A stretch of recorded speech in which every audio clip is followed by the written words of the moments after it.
ನಮಸ್ಕಾರ, ನಾನು ಶ್ರೀವತ್ಸ, ರಂಗಕರ್ಮಿ ಪತ್ರಕರ್ತ. ವಫ್ ಕಾಯ್ದೆಯ ಅಪಾಯಗಳ ಕುರಿತು ಹೊಸದಿಗಂತ ಡಿಜಿಟಲ್ ವಾಹಿನಿ ಆರಂಭ ಮಾಡಿರೋ ವಿಶೇಷ ಸರಣಿಯೇ ವಫ್ ಅಂದರೆ ಏನನ್ಕೊಂಡ್ರಿ? ನಿಮಗೆಲ್ಲ ಗೊತ್ತೇ ಇದೆ, ಈ ಕಾಯ್ದೆಯಿಂದ ಮುಸ್ಲಿಮೇತರರಿಗೆ ಆಗ್ತಾ ಇರೋ ಅನ್ಯಾಯಗಳ ಬಗ್ಗೆ ಇನ್ನಷ್ಟು ಮಾಹಿತಿಯನ್ನು ಹೊತ್ತು ನಿಮ್ಮ ಮುಂದೆ ಬಂದು ನಿಂತಿದ್ದೀನಿ. ಕಾಂಗ್ರೆಸ್ ಸರ್ಕಾರ ಈ ಕಾಯ್ದೆಯನ್ನು ತಂದಿದ್ದು ಯಾಕೆ? ಈ ಕಾಯ್ದೆಯಲ್ಲಿ ಮುಸ್ಲಿಂ ಮಂಡಳಿಗೆ ಕೊಟ್ಟಿರೋ ಅಧಿಕಾರಗಳಾದರೂ ಏನು? ಈ ಇಸ್ಲಾಂ ಧರ್ಮವನ್ನು ಹಿಂದೂಗಳ ಮೇಲೆ ಹೇರೋದಕ್ಕೆ ಈ ಕಾಯ್ದೆ ಹೇಗೆ ದುರ್ಬಳಕೆ ಆಗ್ತಾ ಇದೆ? ಈ ಎಲ್ಲ ಪ್ರಶ್ನೆಗಳಿಗೆ ಉತ್ತರವನ್ನು ಈ ಸರಣಿಯಲ್ಲಿ ನೀಡೋದಕ್ಕೆ ಮೈಸೂರಿನ ಖ್ಯಾತ ವಕೀಲರಾದಂಥ ಶ್ಯಾಮ್ ಭಟ್ ನಮ್ಮ ಜೊತೆಗಿದ್ದಾರೆ. ವಕ್ಫ್ ಆ್ಯಕ್ಟ್ 1995 ಈ ಆ್ಯಕ್ಟ್ ಬಂದಾದ ನಂತರ ಈ ಆ್ಯಕ್ಟನ್ನು ದುರ್ಬಳಕೆ ಮಾಡಿದಂತಹ ಹಲವು ಘಟನೆಗಳು ನಮ್ಮ ಒಂದು ನೋಟಿಸಿಗೆ ಬರ್ತಾ ಇದೆ. ಇತ್ತೀಚೆಗೆ ತಮಿಳುನಾಡಿನ ತಿರುಚಿ ಎಂಬ ಜಾಗದಲ್ಲಿ ಗ್ರಾಮಗಳನ್ನೇ ವಕ್ಫ್ ಪ್ರಾಪರ್ಟಿ ಅಂತ ಹೇಳಿ ಘೋಷಣೆ ಮಾಡಿ ವಕ್ಫ್ ಬೋರ್ಡ್ನವರು ತೀರ್ಮಾನ ಕೊಟ್ಟು ಅದನ್ನು ಅವರ ಪ್ರಾಪರ್ಟಿ ಲಿಸ್ಟಿಗೆ ಸೇರಿಸಿದ್ರು. ಇದರಿಂದಾಗಿ ಗ್ರಾಮಸ್ಥರು ಅವರ ಸ್ವಂತ ಆಸ್ತಿಗಳನ್ನು ಮಾರಾಟ ಮಾಡಲಿಕ್ಕೆ ಹೋದಾಗ ಅವರಿಗೆ ಬೇಕಾದಂತಹ ರಿಜಿಸ್ಟ್ರೇಷನ್ಗೆ ಸಂಬಂಧಪಟ್ಟಂಥ ದಾಖಲೆಗಳು ಸಿಕ್ಕಲಿಲ್ಲ, ಹಾಗೆ ರಿಜಿಸ್ಟ್ರೇಷನ್ ಮಾಡಲಿಕ್ಕೆ ಆಗಲಿಲ್ಲ ಅಂತ ಹೇಳುವಂಥ ವರದಿಗಳು ಬಂದಿವೆ. ಇಲ್ಲಿ ಪ್ರಶ್ನೆ ಇರುವುದು, ವಕ್ಫ್ ಆ್ಯಕ್ಟ್ ಯಾವ ಸ್ವತ್ತುಗಳಿಗೆ ಅನ್ವಯ ಆಗ್ತಾರೆ ಅಂತ ಹೇಳಿ. ಕಾನೂನಿನ ಒಳಗಡೆ ಈ ವಕ್ಫ್ ಅಂತ ಹೇಳುವಂಥದ್ದು ಯಾವುದು ಅಂತ ಹೇಳೋದನ್ನು ಸೆಕ್ಷನ್ 3 ಸಬ್ಸೆಕ್ಷನ್ 6 ಆಫ್ ವಕ್ಫ್ ಆ್ಯಕ್ಟಲ್ಲಿ ಹೇಳಿದ್ದಾರೆ. ವಕ್ಫ್ ಅಂದರೆ ಏನು ಅಂದರೆ, Waqf means permanent dedication by a person of movable or immovable property for any purpose recognised by Muslim law as pious, religious and charitable, includes work by user, but such work shall not cease to be work by a reason only of the user being seized irrespective of the period of such seizure. ಆಮೇಲೆ ಈ ವಕ್ಫ್ ನಾಮಗಳನ್ನು ಮಾಡಿ ಕೊಟ್ಟಿರ್ತಕ್ಕಂಥದ್ದು ಮತ್ತು government grants, these are the properties which can be consider as Waqf property. ಅಂದರೆ ವಕ್ಫ್ ಅಂತ ಹೇಳುವಂಥ ಒಂದು property ಇರಬೇಕಾದ್ರೆ ಅಲ್ಲಿ ಒಬ್ಬ ಮುಸಲ್ಮಾನ ಅಥವಾ ಯಾರೋ ಒಂದು ಇಸ್ಲಾಮಿನ ಮೇಲೆ ನಂಬಿಕೆ ಇರತಕ್ಕಂಥ ವ್ಯಕ್ತಿ ಆ ಧಾರ್ಮಿಕ ಉದ್ದೇಶದಿಂದ ಆ ಸ್ವತ್ತನ್ನು ಕೊಟ್ಟಿರಬೇಕು, ಇಲ್ಲ ಗೌರ್ಮೆಂಟ್ ಅದನ್ನು ಗ್ರ್ಯಾಂಟ್ ಮಾಡಿರಬೇಕು. ಇಲ್ಲಿ ಇನ್ನೊಂದು ಡೇಂಜರಸ್ ಕ್ಲಾಸ್ ಯಾವುದಿದೆ ಅಂತಂದರೆ, work by user but such user shall not cease by to be a Waqf ಅಂತ. ಯಾವುದಾದ್ರು ಒಂದು ಸ್ವತ್ತನ್ನು ಅವರು ವಕ್ಫಿನ ಉದ್ದೇಶಕ್ಕಾಗಿ ಅಂದರೆ ಮುಸ್ಲಿಂ ಪ್ರಾಪರ್ಟಿಗಾಗಿ ಬಳಸ್ತಾ ಇದ್ದರೆ ಅದನ್ನು ವಕ್ಫ್ ಪ್ರಾಪರ್ಟಿಯಿಂದ ಘೋಷಣೆ ಮಾಡಬಹುದು ಅಂತ. ಇದು ತುಂಬ ಸ್ಲಿಪರಿ. ಅಂದರೆ ಇವತ್ತು ನಾವು ನೋಡ್ತಾ ಇದ್ದೀವಿ, ಸಾರ್ವಜನಿಕ ಸ್ಥಳಗಳಲ್ಲಿ ಬಂದು ನಮಾಜು ಮಾಡೋದನ್ನು ದೃಶ್ಯಗಳನ್ನು ನಾವು ನೋಡ್ತಾ ಇದ್ದೀವಿ. ನಿರಂತರವಾಗಿ ಒಂದು ಜಾಗದಲ್ಲಿ ಬಂದು ನಮಾಜು ಮಾಡಿ this is A property which has been under the user for Islamic purpose ಅಂತ ಒಂದು ಆರ್ಗ್ಯುಮೆಂಟು, ನರೇಟಿವ್ ಬಿಲ್ಡಪ್ ಮಾಡಲಾಗ್ತದೆ. ಆ ನರೇಟಿವ್ ಮೇಲೆ ಆ ಒಂದು ಸ್ವತ್ತನ್ನು ವಕ್ಫ್ ಪ್ರಾಪರ್ಟಿ ಅಂತ ಹೇಳಿ ಕಬಳಿಸುವಂತಹ ಒಂದು ಪ್ರಯತ್ನ ನಡೆಯುವಂಥ ಸಂದರ್ಭ ಇದೆ. ಇಲ್ಲಿ ಸಾರ್ವಜನಿಕ ಸ್ವತ್ತನ್ನು ಅದು ಯಾವುದೇ ಒಂದು ಉದ್ದೇಶಕ್ಕೂ ನಾವು ಉದ್ದೇಶಕ್ಕೆ ಉಪಯೋಗಿಸಿದ್ರು ಸಮೇತ ಸಾರ್ವಜನಿಕ ಸ್ವತ್ತಾಗಿ ಇರ್ತದೆ.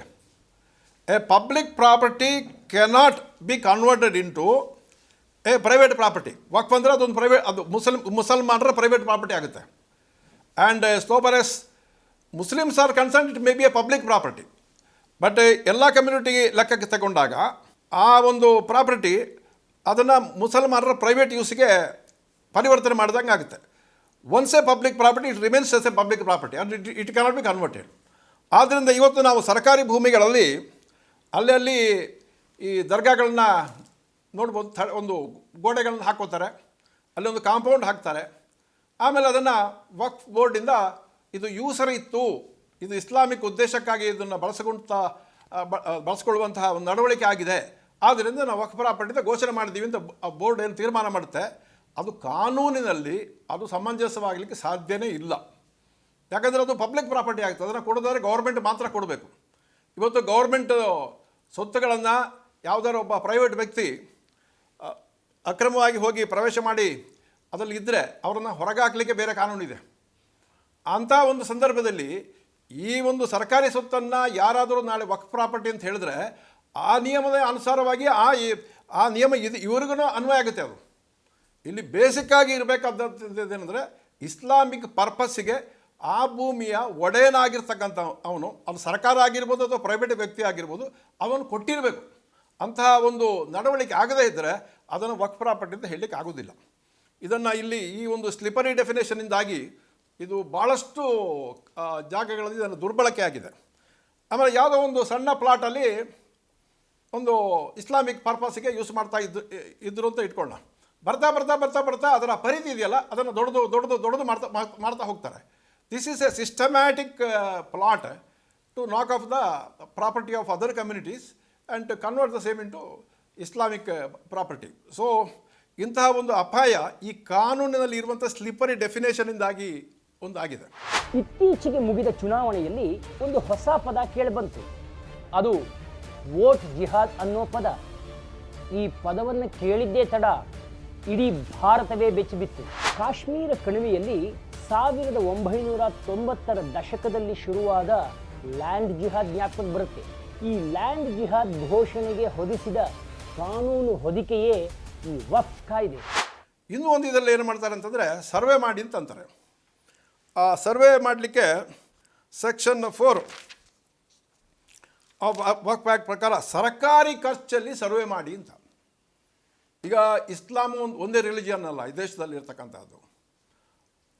ಹಿಂದೂ ಧರ್ಮ ಇದೆ, ಕ್ರಿಶ್ಚಿಯಾನಿಟಿ ಇದೆ, ಇನ್ನು ಯಾವುದೇ ಧರ್ಮದವರಿಗೆ ಇಲ್ಲದಂತಹ ಒಂದು ಪ್ರಾವಿಷನ್ ಇದು. ಸರ್ಕಾರಿ ವೆಚ್ಚದಲ್ಲಿ, ರಾಜ್ಯ ಸರ್ಕಾರದ ವೆಚ್ಚದಲ್ಲಿ ವಕ್ಫ್ ಪ್ರಾಪರ್ಟಿಗಳನ್ನು ಸರ್ವೆ ಮಾಡಿ ಅಂತ ಹೇಳ್ತಕ್ಕಂಥದ್ದು ಒಂದಿಲ್ಲಿ. ಆಮೇಲೆ ಸರ್ವೆ ಮಾಡುವಂತಹ ಆ ಅಧಿಕಾರಿ ಇದ್ದಾನಲ್ಲ ಅವನಿಗೆ ಸಿವಿಲ್ ಕೋರ್ಟಿನ ಸರ್ವೇಯರಿಗೆ, ಸಿವಿಲ್ ಕೋರ್ಟಿಂದ ನಿಗದಿಯಾಗಿರ್ತಕ್ಕಂಥ ಸರ್ವೇಯರಿಗೆ ಏನೆಲ್ಲ ಅಧಿಕಾರವನ್ನು ದತ್ತ ಮಾಡಿದ್ದಾರೋ ಅದೆಲ್ಲವನ್ನು ಇಲ್ಲಿ ದತ್ತ ಮಾಡಿದ್ದಾರೆ. ಇಂಥ ಸಂದರ್ಭದಲ್ಲಿ ನೋಡಿ, ಒಂದು ಪ್ರೊಸೀಡಿಂಗ್ ಪ್ರಾರಂಭ ಆಗುತ್ತೆ. ಒಂದು ಪ್ರಾಪರ್ಟಿಯನ್ನು ವಕ್ಫ್ ಪ್ರಾಪರ್ಟಿಗಿಂತ ತೀರ್ಮಾನ ಮಾಡೋದಕ್ಕೆ ಒಂದು ಪ್ರೊಸೀಡಿಂಗು. ಆ ಸೊತ್ತಲ್ಲಿ ಆ ಪ್ರೊಸೀಡಿಂಗ್ನಲ್ಲಿ ಪಕ್ಷಕಾರರು ಆಗಿಲ್ಲದೇ ಇರುವವರು ತುಂಬ ಜನ ಆಸಕ್ತರು ಇರ್ತಾರೆ. ಅವರಿಗೆ ನೋಟಿಸ್ ಹೋಗಿರೋದಿಲ್ಲ, ಸಮನ್ಸ್ ಹೋಗಿರೋದಿಲ್ಲ.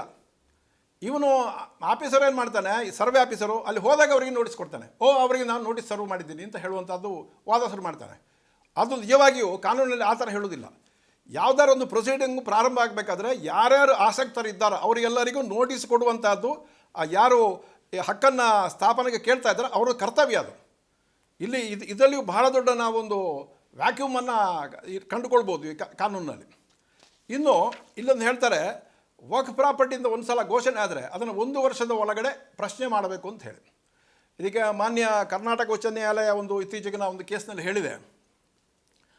ಆ ರೀತಿ ಆ 1 ವರ್ಷ ಅಂತ ಹೇಳುವಂಥದ್ದು ಯಾರು ಈ ವಕ್ಫ್ ಕಾನೂನಿನ ಕೆಳಗಡೆ ಬರ್ತಾರೋ, ಅಂದರೆ ವಕ್ಫಿನ ಆಸಕ್ತರು, ಸೆಕ್ಷನ್ 3K ಹೇಳ್ತಾರೆ ಯಾರು ಆಸಕ್ತರು ಅಂತ, ಅವರಿಗೆ ಮಾತ್ರ ಅದು ಅನ್ವಯ ಆಗುತ್ತೆ. 3ನೇ ಪಾರ್ಟಿ ಒಬ್ಬ ಹಿಂದುವಿನ ಪ್ರಾಪರ್ಟಿ ಅಂತ ಇಟ್ಕೊಳ್ಳಿ, ಅದಕ್ಕೆ ಅದರ ಬಗ್ಗೆ ಒಂದು ವಕ್ಫ್ ಬೋರ್ಡ್ನವರು ನೋಟಿಫಿಕೇಷನ್ ಮಾಡಿ ಇದು ವಕ್ಫ್ ಪ್ರಾಪರ್ಟಿ ಅಂತ ಲಿಸ್ಟ್ ಮಾಡಿದರೆ ಅವನಿಗೆ 1 ವರ್ಷ ಅಲ್ಲ ಅನ್ವಯ, ಅವನಿಗೆ ಕಾನೂನು ಪ್ರಕಾರವಾಗಿ 12 ವರ್ಷದ ಅವಧಿ ಅವನಿಗೆ ಇರ್ತಾರೆ. ಅವನು ಒಂದು ವೇಳೆ ಸ್ವಾಧೀನದಲ್ಲಿ ಇಲ್ಲದೆ ಹೋದರೂ, ಸ್ವಾಧೀನದಲ್ಲಿ ಇದ್ದರೆ ಅವನಿಗೆ ಯಾವ ಲಿಮಿಟೇಷನ್ ಅಪ್ಲೈ ಆಗಲ್ಲ. ಇಲ್ಲಿ ಬಹಳಷ್ಟು ತಿರುಚುವೆ ಕೇಸಲ್ಲಿ ನಾನು ನೋಡ್ತಾ ಇರೋದೇನೆಂದರೆ ಅದು ವಕ್ಫ್ ಪ್ರಾಪರ್ಟಿ ಆಗಲಿಕ್ಕೆ ಸಾಧ್ಯನೇ ಇಲ್ಲ. ಯಾಕಂದರೆ ಅದನ್ನು ಸ್ವಾಧೀನ ಕೊಟ್ಟೇ ಇಲ್ಲ. ಅಲ್ಲಿ ಇಸ್ಲಾಮಿಕ್ ಪರ್ಪಸ್ಸಿಗೆ ಸ್ವಾಧೀನತೆಯನ್ನು ಕೊಟ್ಟಿರಬೇಕು. ಅಲ್ಲಿ ಸ್ವಾಧೀನತೆ ಇರ್ತಕ್ಕಂಥದ್ದು ಹೆಚ್ಚಿನ ಇದರಲ್ಲಿ ರೈತರಿಗೆ, ಅದರಲ್ಲಿ ಹಿಂದೂಗಳಿಗೆ ಅಲ್ಲಿ ಸ್ವಾಧೀನತೆ ಹೊಂದಿದ್ದಾರೆ. ಅವರು ತಲತಲಾಂತರದಿಂದ ಅವರು ಜಮೀನನ್ನು ಮಾಡಿಕೊಂಡು ಬಂದಿದ್ದಾರೆ. ಅಂತಹ ಜಮೀನನ್ನು ವಕ್ಫ್ ಬೋರ್ಡ್ನವರು ಇದು ವಕ್ಫ್ ಪ್ರಾಪರ್ಟಿ ಅಂತ ಒಂದು ವೇಳೆ ಘೋಷಣೆ ಮಾಡಿಕೊಂಡ್ರೆ ಅದು ಅಸಿಂಧು. ಅದನ್ನು ಯಾವಾಗ ಬೇಕಾದರೂ ಪ್ರಶ್ನೆ ಮಾಡ್ಬೋದು. ಬಹುಶಃ ಪ್ರಕರಣದಲ್ಲಿ ಇವಾಗ ಅವರಿಗೆ ರೈತರಿಗೆ ಮದ್ರಾಸ್ ನ್ಯಾಯಾಲಯ ಅವರಿಗೆ ಸ್ಟೇ ಕೊಟ್ಟಿದೆ ಅಂತ ಹೇಳಿ ತಿಳಿದು ಬಂದಿದೆ. ಅದು ಭಾಳ ಮುಂದಕ್ಕೆ ಅವರು ಕಂಡ್ರೆ definitely they are going to succeed. ಇನ್ನು ಇಲ್ಲೊಂದು ಕೆಲವೆಲ್ಲ ವಿಚಿತ್ರವಾದ ಪ್ರಾವಿಷನ್ಸ್ ಇದೆ ನೋಡಿ. ಇಲ್ಲೊಂದು ಪ್ರಾವಿಷನ್ನಲ್ಲಿ ಹೇಳ್ತಾರೆ, ಯಾವುದೇ ಟ್ರಸ್ಟ್ ಪ್ರಾಪರ್ಟಿ ಇರ್ಬೋದು ಅಥವಾ ಯಾವುದಾದ್ರು ಒಂದು ಸೊಸೈಟಿ ಪ್ರಾಪರ್ಟಿ ಇರ್ಬೋದು, ಆ ಪ್ರಾಪರ್ಟಿಯನ್ನು ಈ ವಕ್ಫ್ ಬೋರ್ಡು ಇದು ವಕ್ಫ್ ಪ್ರಾಪರ್ಟಿಯಿಂದ ಘೋಷಣೆ ಮಾಡ್ಬೋದು ಅಂತ. ಅದರಲ್ಲಿ ಆ ಸೊಸೈಟಿ ಅಂತ ಅಂತಕ್ಕಂಥದ್ದು ಅದು ಇಸ್ಲಾಮಿಕ್ ಪರ್ಪಸ್ಸಿಗೆ ಮಾಡಿದಂಥ ಸೊಸೈಟಿ ಅಂತ ಅವರು ಹೇಳಿಲ್ಲ, ಅಲ್ಲಿ ಸ್ಪಷ್ಟತೆ ಇಲ್ಲ. ಅಲ್ಲಿ ಇದು ಏನಾಗುತ್ತೆ ಅಂತಂದರೆ ಯಾವುದೋ ಒಂದು ಸೊಸೈಟಿ ನೀವು ಮಾಡ್ತೀರಾ ಆಗುತ್ತೆ, ಅದರಲ್ಲಿ ಎಲ್ಲ ಜಾತಿಯ ಜನಗಳಿರ್ತಾರೆ. ಬಟ್ ಒಂದು ಕಾಲಘಟ್ಟದಲ್ಲಿ ಮುಸಲ್ಮಾನರೇ ಅದರಲ್ಲಿ ಡೈರೆಕ್ಟರ್ ಆಗಿ ಬರುವಂತಹ ಒಂದು ಕಾಲಘಟ್ಟ ಬಂದರೆ ಅಂಥ ಸಂದರ್ಭವನ್ನು ನೋಡಿಕೊಂಡು ಇವರು ಅದನ್ನು ವಕ್ಫ್ ಪ್ರಾಪರ್ಟಿ ಅಂತ ಹೇಳೋ ಘೋಷಣೆ ಮಾಡೋ ಸಂದರ್ಭ ಬರುತ್ತೆ. ಯಾಕಂದರೆ ಅಲ್ಲಿ ಆ ಪ್ರಾವಿಷನ್ನಲ್ಲಿ ಕ್ಲಾರಿಫಿಕೇಷನ್ ಇಲ್ಲ. ಇದು ಒಂದು ದುರಂತ. ಇನ್ನು ಆ್ಯಕ್ಟಲ್ಲಿ ಸಿವಿಲ್ ಕೋರ್ಟಿನ ಪರಮಾಧಿಕಾರ ಒಂದು ಹಕ್ಕನ್ನು, ಆಸ್ತಿ ಹಕ್ಕನ್ನು ತೀರ್ಮಾನ ಮಾಡ್ತಕ್ಕಂಥದ್ದು. ಇದರ ಬಗ್ಗೆ ಇಲ್ಲಿ ಏನು ಹೇಳ್ತಾರೆ ಅಂತಂದರೆ, ಸಿವಿಲ್ ಕೋರ್ಟಿಗೆ ವಕ್ಫ್ ಕೆಳಗಡೆ ಬರುವಂತಹ ಆಸ್ತಿ ವಿವಾದಗಳ ಬಗ್ಗೆ ಸಿವಿಲ್ ಕೋರ್ಟಿಗೆ ತೀರ್ಮಾನ ಮಾಡಲಿಕ್ಕೆ ಹಕ್ಕಿಲ್ಲ ಅಂತ ಈ ಕಾನೂನು ಇದರಲ್ಲಿ ಆ್ಯಕ್ಟಲ್ಲಿದೆ. ಇಲ್ಲಿ ಪ್ರಶ್ನೆ ಬರೋದು ಏನಂತಂದರೆ, ವಕ್ಫ್ ಕೆಳಗಡೆ ಯಾವ ಪ್ರಾಪರ್ಟಿಗಳು ಬರ್ತವೆ ಅಂತ. ಈಗ ನೀವು ವಾದ ಮಾಡ್ತೀರಾ, ಇದು ನಿಮ್ಮದು ವಕ್ಫ್ ಪ್ರಾಪರ್ಟಿ ಅಲ್ವೇ ಅಲ್ಲ, ಇದು ನನ್ನ ಸ್ವಂತ ಪ್ರಾಪರ್ಟಿ ಅಂತ ಒಬ್ಬ ಹಿಂದೂ ವಾದ ಮಾಡ್ತಾನೆ. ಅದು ವಕ್ಫ್ ಕೆಳಗಡೆ ಹೇಗೆ ಬರ್ತದೆ ಇದು? ಅಂಥ ಸಂದರ್ಭದಲ್ಲಿ ಕೆಲವೊಂದು ಸರ್ವೋಚ್ಚ ನ್ಯಾಯಾಲಯದ ಮತ್ತು ಉಚ್ಚ ನ್ಯಾಯಾಲಯದ ತೀರ್ಮಾನಗಳು ಏನು ಹೇಳ್ತೇವೆ ಅಂತಂದರೆ, ಸಿವಿಲ್ ಕೋರ್ಟಿಗೆ ಅಧಿಕಾರ ಇದೆ, ಆ ಅಧಿಕಾರವನ್ನು ಈ ಕಾನೂನಲ್ಲಿ ಮೊಟಕುಗೊಳಿಸಲಾಗಿಲ್ಲ ಅಂತ. ಅದಕ್ಕೆ ವಿರುದ್ಧವಾದಂಥ ತೀರ್ಮಾನಗಳು ಇದೆ. ಯಾವ ಸ್ವತ್ತಿನ ಬಗ್ಗೆ ಈ ಕಾನೂನು ಬರುವಾಗ ವಿವಾದ ಇತ್ತೋ ಅದು ಮಾತ್ರ ಮುಂದುವರಿಯುತ್ತದೆ, ಉಳಿಕೆಯದ್ದು ಏನಿದ್ರು ವಕ್ಫ್ ಬೋರ್ಡಿಗೆ ಅದು ಬರ್ತದೆ ಅಂತ. ಇದು ಹೇಗೆ ಸಾಧುವಾಗಲಿಕ್ಕೆ ಸಾಧ್ಯ? ಫಂಡಮೆಂಟಲ್ ಜೂರಿಸ್ಪ್ರುಡೆನ್ಸ್ ಒಂದು ಪ್ರಿನ್ಸಿಪಲ್. ನಮ್ಮ ವ್ಯಾಜ್ಯಕ್ಕೆ ನಾವೇ ಜಡ್ಜ್ ಆಗಲಿಕ್ಕೆ ಸಾಧ್ಯನೋ? ಇಡೀ ವಕ್ಫ್ ಆ್ಯಕ್ಟನ್ನು ನೋಡಿದರೆ ಇದರ ಇಡೀ ಆ್ಯಕ್ಟಿನ ನಿಯಂತ್ರಣ ಮಾಡುವವರು ಸಂಪೂರ್ಣ ಇಸ್ಲಾಂ ವ್ಯವಸ್ಥೆ ಒಳಗಡೆ ಇರುವಂಥ ವ್ಯಕ್ತಿಗಳು. ಎಂಥ ಅಪಾಯಕಾರಿ ಕಾಯ್ದೆ ಅಲ್ವಾ ಇದು? ಇದು ಹೀಗೆ ಮುಂದುವರೆದರೆ ಖಂಡಿತ ಕರ್ನಾಟಕವೂ ಕೂಡ ಕಾಶ್ಮೀರ ಆಗೋದರಲ್ಲಿ ಸಂದೇಹವೇ ಇಲ್ಲ. ಅದಕ್ಕಾಗಿ ಸರ್ಕಾರ ಈ ಕಾಯ್ದೆಯನ್ನು ವಾಪಸ್ ಪಡಿಬೇಕು. ಹಿಂದೂಗಳ ಅಸ್ಮಿತೆಗೆ ಧಕ್ಕೆ ತರುವಂಥ ಇಂಥ ಕಾಯ್ದೆಗಳನ್ನು ರದ್ದುಪಡಿಸಬೇಕು ಅನ್ನೋ ಒತ್ತಡ ಹೆಚ್ಚಾಗಬೇಕು. ಮುಸಲ್ಮಾನ ಕಮ್ಯುನಿಟಿಯವರನ್ನು ಎಪೀಸ್ ಮಾಡಲಿಕ್ಕೆ ತಗೊಂಡು ಬಂದಂಥ ಒಂದು ಕಾನೂನು. ಈ ಕಾನೂನನ್ನು ತಕ್ಷಣ ವಾಪಸ್ ತಗೊಳ್ಬೇಕು, ಇಲ್ಲ ಅಟ್ಲೀಸ್ಟ್ ಇದರ ಸಮಗ್ರ ತಿದ್ದುಪಡಿ ಆಗಬೇಕು. ಇದು ಏನಿದ್ರು ಇದರ ವ್ಯಾಪ್ತಿ ಇದೆಯಲ್ಲ, ಅದು ಡಿಫೈನ್ಡ್ ವಕ್ಫ್ ಪ್ರಾಪರ್ಟಿಗಳಿಗೆ ಮಾತ್ರ ಅಪ್ಲೈ ಆಗಬೇಕು. ಯಾವುದೇ ವಕ್ಫು ಹೌದು ವಕ್ಫ್ ಅಲ್ಲ ಅಂತ ಹೇಳುವಂಥ ವಿವಾದ ಇದ್ದರೆ ಆ ಪ್ರಶ್ನೆಯನ್ನು ತೀರ್ಮಾನ ಮಾಡತಕ್ಕಂಥ ಹಕ್ಕು ಅದು ಸಿವಿಲ್ ನ್ಯಾಯಾಲಯಕ್ಕೆ ಇರಬೇಕು. ಆ ಥರ ಇದ್ದರೆ ಮಾತ್ರ ಇವತ್ತು ನಾವು ಸಂವಿಧಾನದ ಅಡಿಯಲ್ಲಿ ಈಕ್ವಾಲಿಟಿ ಅಂತ ಏನು ನಾವು ಹೇಳ್ಕೊಳ್ತೀವ ಅದನ್ನು ಆವಾಗ ಒಂದು ಭದ್ರಗೊಳಿಸಿದಾಗ ಆಗುತ್ತೆ. ಇಲ್ಲದಿದ್ದರೆ ಈಕ್ವಾಲಿಟಿ ಇರುವುದಿಲ್ಲ. ಇದು ಸಂವಿಧಾನ ವಿರೋಧಿಯಾದಂತಹ ಸಾಕಷ್ಟು ಪ್ರಾವಿಷನ್ಸು ಈ ಕಾನೂನಿನ ಕೆಳಗಡೆ ಇದೆ. ದೊಡ್ಡ ಚಿಂತನೆ ಮಾಡಿ ಇದಕ್ಕೊಂದು ಹೋರಾಟನೇ ಮಾಡಬೇಕಾದ ಸಂದರ್ಭ ಇದೆ.